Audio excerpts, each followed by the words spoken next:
Hello दोस्तों, मेरा नाम संजीव है और मेरे चैनल में आप सभी को स्वागत है।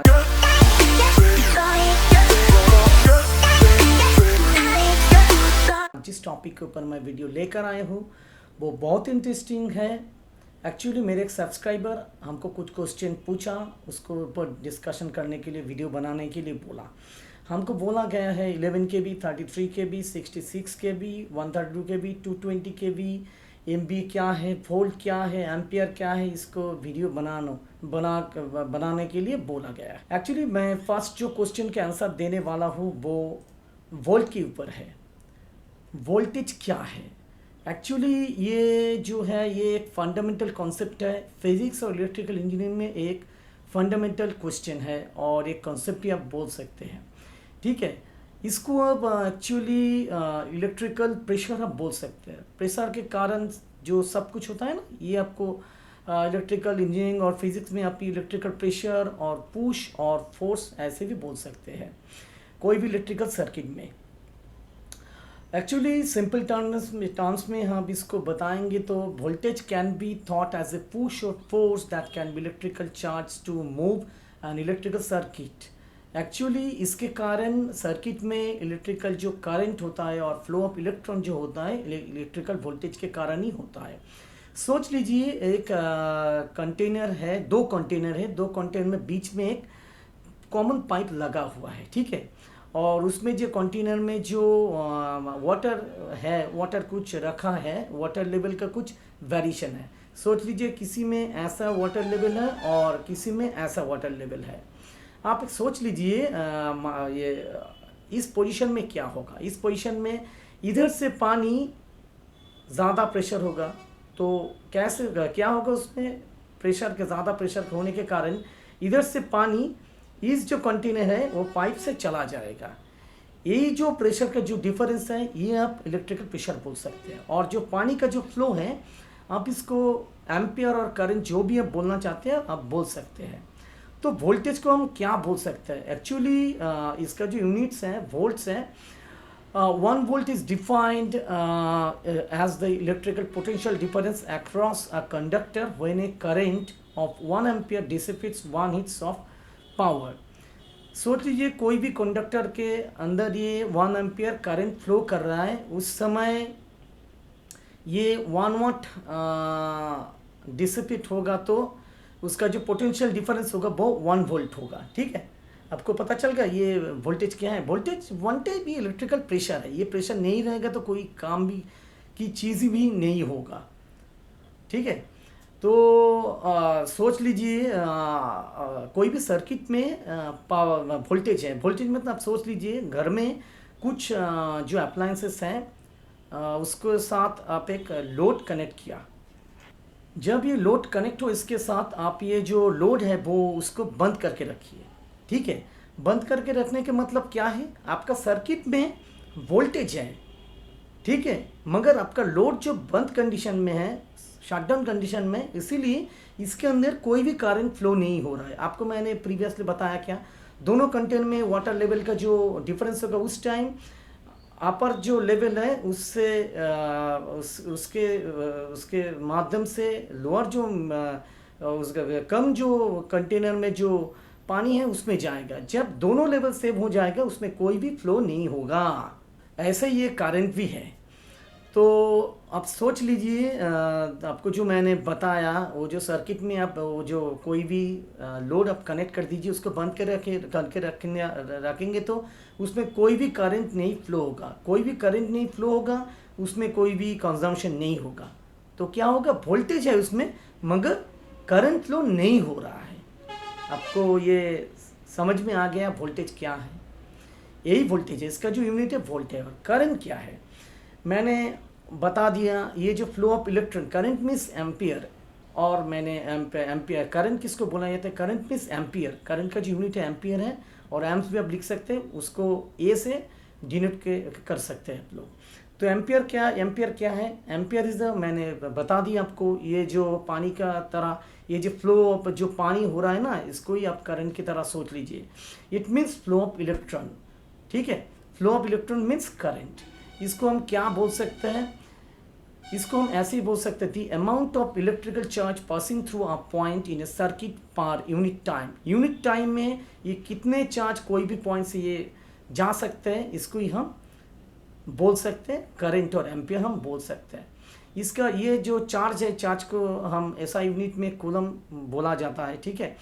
तो it is defined as the coulomb of charge flowing through a conductor in 1 second. इसके मतलब क्या है, 1 सेकेंड के अंदर कोई भी कंडक्टर के अंदर 1 कूलम चार्ज जो है ये फ्लो करेगा, तो इसके लिए ये 1 एम्पियर माना जाता है। इसको ही 1 एम्पियर माना जाता है। Most specially it is defined as the coulomb, it means C coulomb means charge का जो यूनिट है कूलम है।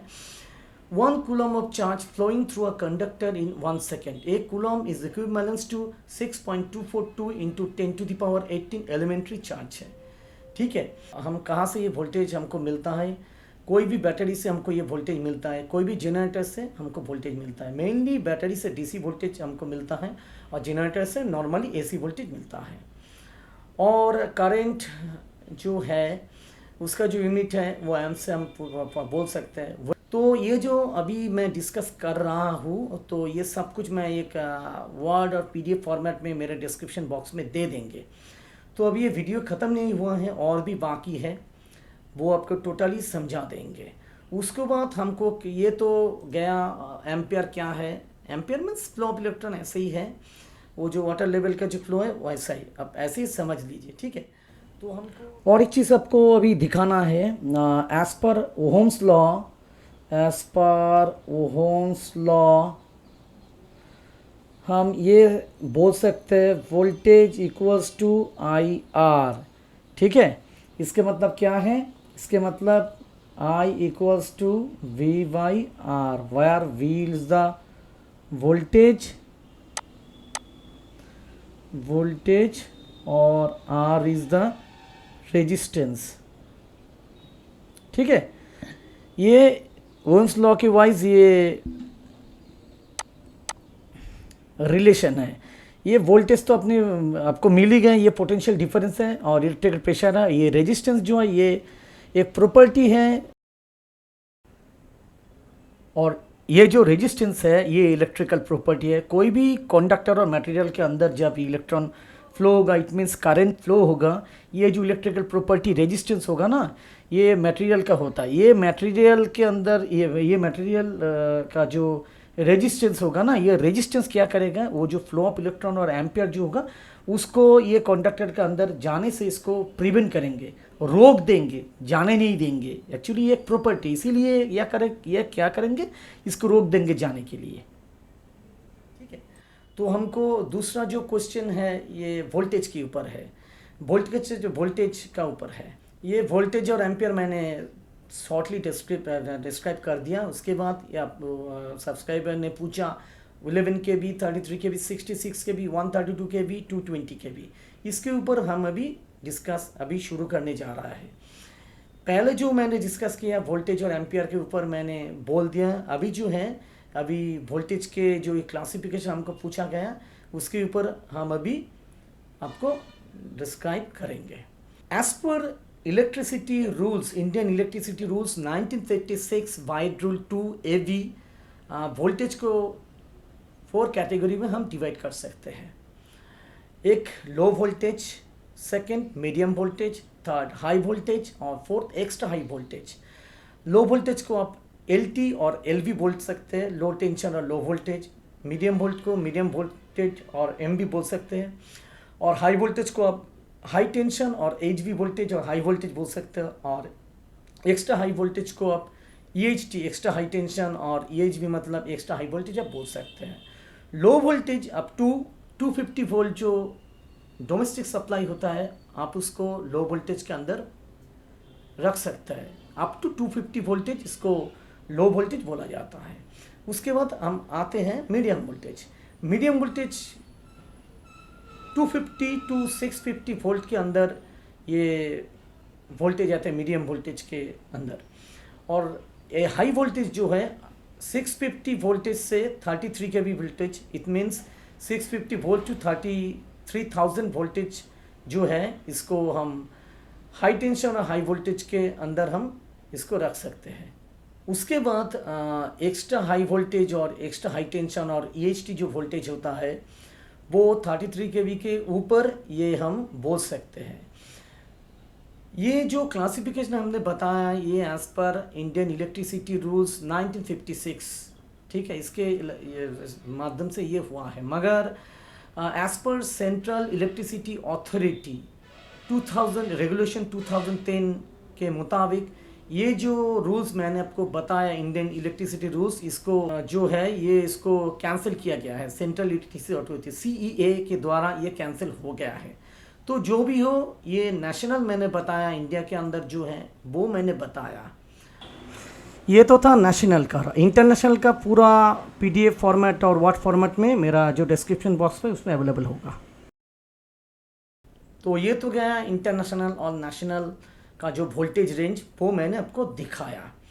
मगर इसके साथ साथ हम लोग जब ये प्राइमरी और इस पावर सिस्टम में जो वोल्टेज यूज़ करते हैं ना, जनरेशन में क्या वोल्टेज होता है, ट्रांसमिशन में क्या वोल्टेज होता है, डिस्ट्रीब्यूशन लेवल में क्या वोल्टेज होता है, इसके ऊपर जो वोल्टेज लेवल होता है वो अलग सा चीज़ है। इसको हम 4 कैटेगरी में डिवाइड कर सकते हैं। एक प्राइमरी ट्रांसमिशन होता है, सेकेंडरी ट्रांसमिशन होता है, थर्ड प्राइमरी डिस्ट्रीब्यूशन होता है, फोर्थ सेकेंडरी डिस्ट्रीब्यूशन होता है। इसके मतलब फर्स्ट जो कैटेगरी है वो ट्रांसमिशन के लिए प्राइमरी और सेकेंडरी, और थर्ड और फोर्थ जो है वो डिस्ट्रीब्यूशन लेवल के हैं, प्राइमरी और सेकेंडरी करके हम डिवाइड करके रखे हैं। तो प्राइमरी ट्रांसमिशन जो है उसके अंदर 132 kV, 220 kV, 400 kV, 765 kV, 800 kV। ये जो 132 kV से मैंने 760 kV जो बताया ये AC वोल्टेज है, और 800 kV जो है वो है DC वोल्टेज के लिए। ये प्राइमरी ट्रांसमिशन होता है। ये जो वोल्टेज है डायरेक्ट यूटिलाइज तो नहीं होता है, मगर इसको स्टेप डाउन करके दूसरा लेवल वोल्टेज में हम ले जा सकते हैं स्टेप डाउन ट्रांसफार्मर के द्वारा। तो एक्चुअली पावर स्टेशन और जनरेटिंग स्टेशन में जब वोल्टेज जनरेट होता है उस समय नॉर्मली 11 kV वोल्टेज जनरेशन होता है। उसको generator transformer, it means power plant में एक ही वोल्टेज और पावर सिस्टम में एक ही वोल्टेज स्टेप अप ट्रांसफार्मर होता है, उसके द्वारा ये वोल्टेज को स्टेप अप किया जाता है। स्टेप अप मतलब उसको इंक्रीज किया जाता है। एकमात्र पावर सिस्टम में ही step up voltage power plant में ही होता है। इसको जनरेटर ट्रांसफार्मर बोला जाता है। जनरेटर ट्रांसफार्मर क्या है, इसको एब्रिविएटेड फॉर्म हम GT बोल सकते हैं। जनरेटर ट्रांसफार्मर ये पावर प्लांट में अवेलेबल होता है और जनरेटर स्टेशन में अवेलेबल होता है। वो क्या करते हैं, पावर प्लांट में जो वोल्टेज होता है 11 kV होता है, उसके नीचे भी 6.6 ऐसे वोल्टेज का भी जनरेशन होता है, मगर कॉमनली 11 kV वोल्टेज होता है। उसको generator transformer it means GT द्वारा स्टेप अप करके हम 132 kV, 220 kV, 765 kV, 800 kV हम स्टेप अप कर सकते हैं, मगर हम इतना ज़्यादा नहीं कर सकते। मेनली 132 kV और 220 kV हम स्टेप अप कर सकते हैं। 400 kV में भी स्टेप अप होता है। उसके बाद ये सभी ये स्टेप डाउन होता है। पावर सिस्टम में आप दूसरे जो भी सब स्टेशन है उधर स्टेप डाउन ट्रांसफार्मर आपको मिलेगा, स्टेप अप ट्रांसफार्मर नहीं मिलेगा। उसके बाद आता है सेकेंडरी ट्रांसमिशन। सेकेंडरी ट्रांसमिशन में क्या आते हैं, 33 kV और 66 kV, अप टू 33 kV और 66 kV जो वोल्टेज लेवल हैं उसको हम सेकेंडरी ट्रांसमिशन बोल सकते हैं। Primary transmission up to 800 kV 132 kV से, और up to 33 kV to 66 kV हम इसको सेकेंडरी ट्रांसमिशन बोल सकते हैं।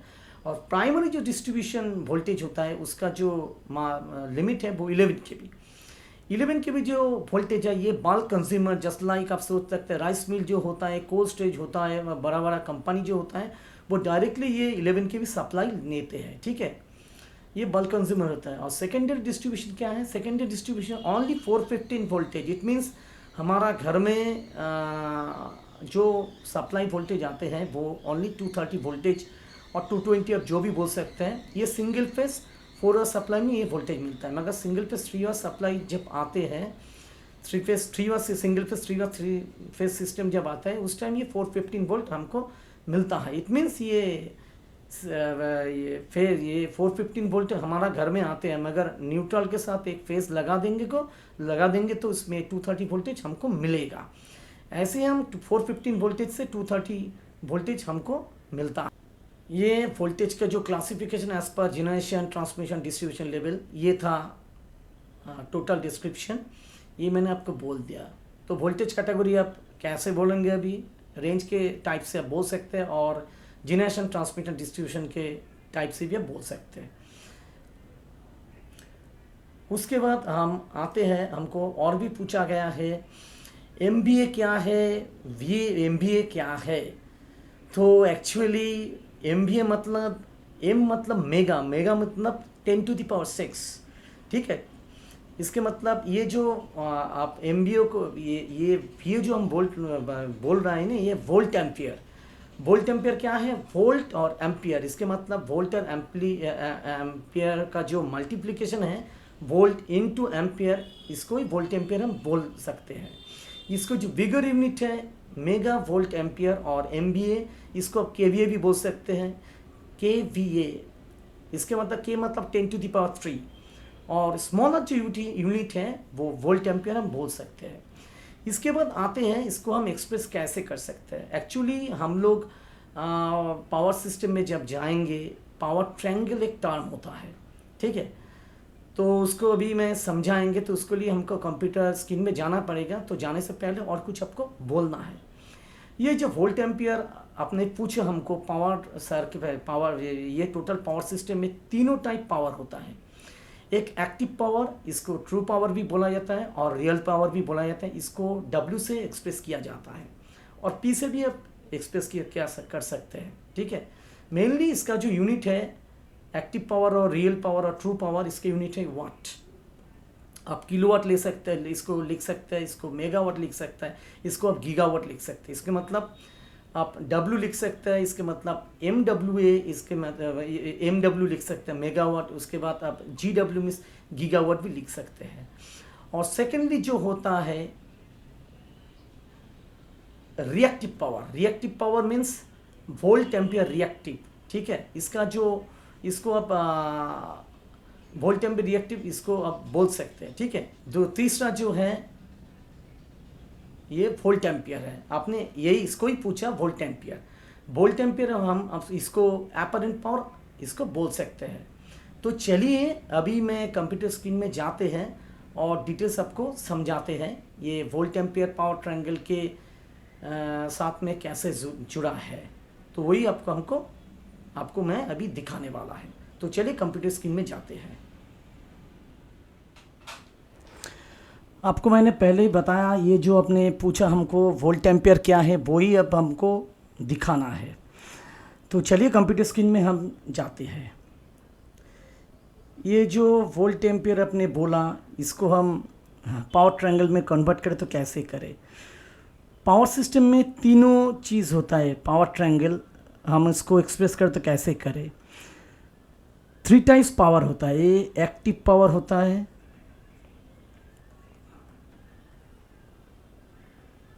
आपको बोला मैंने, और इसको रियल पावर भी आप बोल सकते हैं, रियल पावर, और ट्रू पावर भी आप बोल सकते हैं, ट्रू पावर। तीनों को हम W से बोल सकते हैं। इट मीन्स इसका जो यूनिट है W, इट मीन्स वाट से हम बोल सकते हैं। W से भी हम इसको बोल सकते हैं। तो ये तो हम वाट हो गया है, ये एक्टिव पावर आप बोल सकते हैं। दूसरा जो है रिएक्टिव पावर।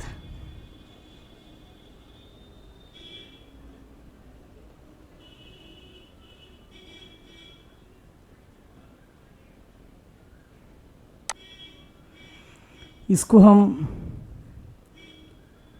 वार बोलते हैं, volt ampere reactive, volt ampere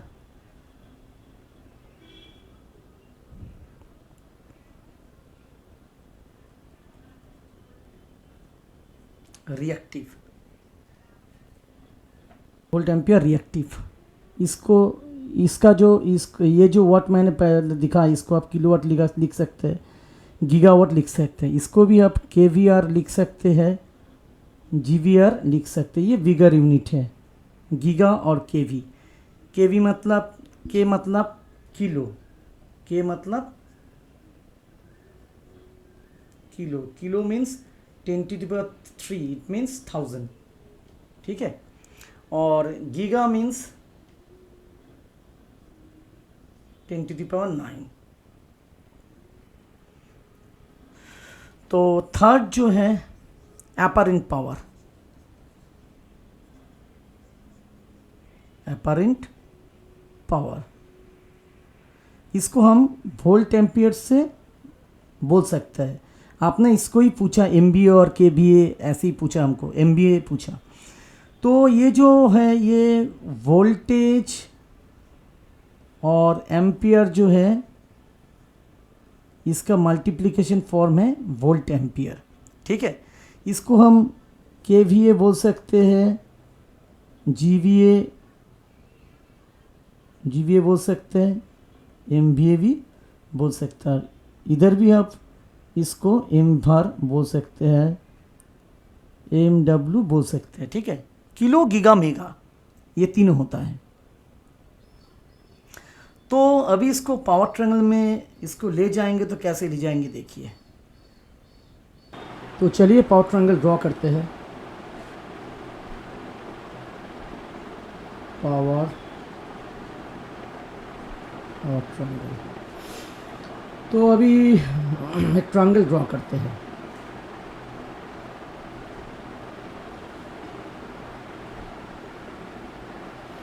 ये हॉरिजॉन्टल है, ये परपेंडिकुलर है और एक डायगोनली है। ये हम एक्स वाइज V इसको लिख सकते हैं, परपेंडिकुलर I लिख सकते हैं, ठीक है। और ये जो है वेक्टर सम ऑफ 2, इसको क्या कर सकते हैं हम, ऐसे ड्रॉ करें और इधर एक एंगल दे दें, ठीक है। तो ये एक्स एक्सिस वाइज हम इसको एक्टिव पावर लिख सकते हैं, एक्टिव पावर जिसको W से डिनोट किया जाता है, और रियल पावर भी आप लिख सकते हैं, और ट्रू पावर आप लिख सकते हैं, ठीक है। और ये एक्सिस वाइज आप इसको वोल्ट एम्पियर रिएक्टिव इसको बोल सकते हैं, इसको एब्रीविएटेड फॉर्म VAR लिखते हैं। ये हो सकता है KWH, KW, MW, GW, kilowatt, megawatt, gigawatt. इसको भी हम KVAR, MVAR और GVAR हम इसको लिख सकते हैं। और ये जो है ये एक्टिव पावर और रियल पावर और ट्रू पावर, ये रिएक्टिव पावर, इसको हम रिएक्टिव पावर बोल सकते हैं, और इसको एपरेंट पावर। तो ये जो है एपरेंट पावर, इसको हम एच से डिनोट कर सकते हैं, इसको P से डिनोट कर सकते हैं, और इसको Q से डिनोट करेंगे तो क्या होगा, एस इक्वल्स टू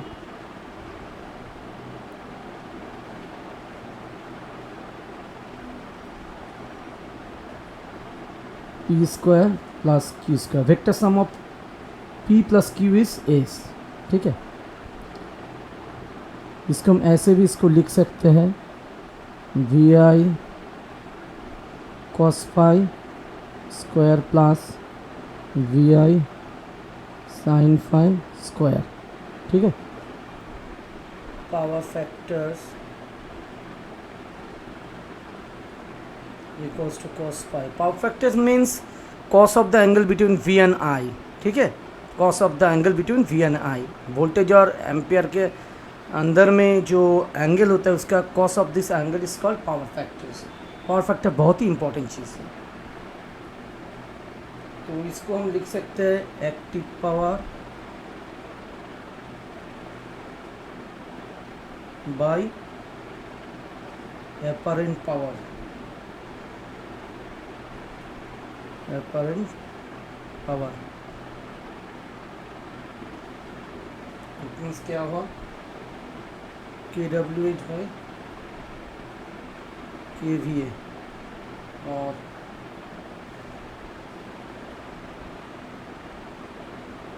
ठीक है।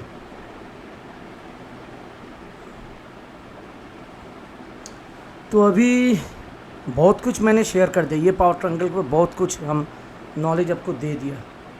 ये पावर फैक्टर लोड कैलकुलेशन के लिए बहुत ही इंपॉर्टेंट चीज़ है, वो इंडक्टिव सर्किट है और कैपेसिटिव सर्किट है। और एक चीज़ आपको बोलना भूल ही गया, ये मैंने जो पावर ट्रायंगल ड्रॉ किया यह इंडक्टिव सर्किट के लिए, और ये कैपेसिटिव सर्किट होगा तो ये ऐसे हो जाएगा, ठीक है। Phi P equals to VI cos phi VI sin phi, ठीक है। इसमें क्या होगा, इंडक्टिव सर्किट में करंट लैग्स होता है और कैपेसिटिव सर्किट में करंट लीड्स होता है, ठीक है। ऐसे ही मैंने बहुत कुछ बोल दिया, ऐसे ही वोल्ट एम्पेयर कैलकुलेशन होता है और पावर सिस्टम में। एक्चुअली ये जो वोल्ट एम्पियर है ये एक्चुअली डिज़ाइन के लिए बहुत ही इंपॉर्टेंट चीज़ है। कोई भी इक्विपमेंट्स मैन्युफैक्चर होगा इलेक्ट्रिकल पावर सिस्टम में, तो उस टाइम ये अपरेंट पावर बहुत ही ज़रूरी है। तो जो भी हो, मैंने बहुत कुछ आपको दिखा दिया, तो कितना आप ले सकते हैं अब देखिए। मैंने और भी डिटेल्स आपको जानना है तो हमको कमेंट्स कीजिए, मैं और भी आपको डिटेल्स दे देंगे। तो आपने जो वोल्ट एम्पियर हमको पूछा था, यही है वोल्ट एम्पियर। बहुत कुछ है इसमें, इसके पीछे। तो जो भी हो, अभी मैं ये वीडियो ख़त्म करना चाहता हूँ। मैं फिर से लेकर आएंगे ऐसे कुछ टेक्निकल नया वीडियो। तब तक के लिए बाय बाय।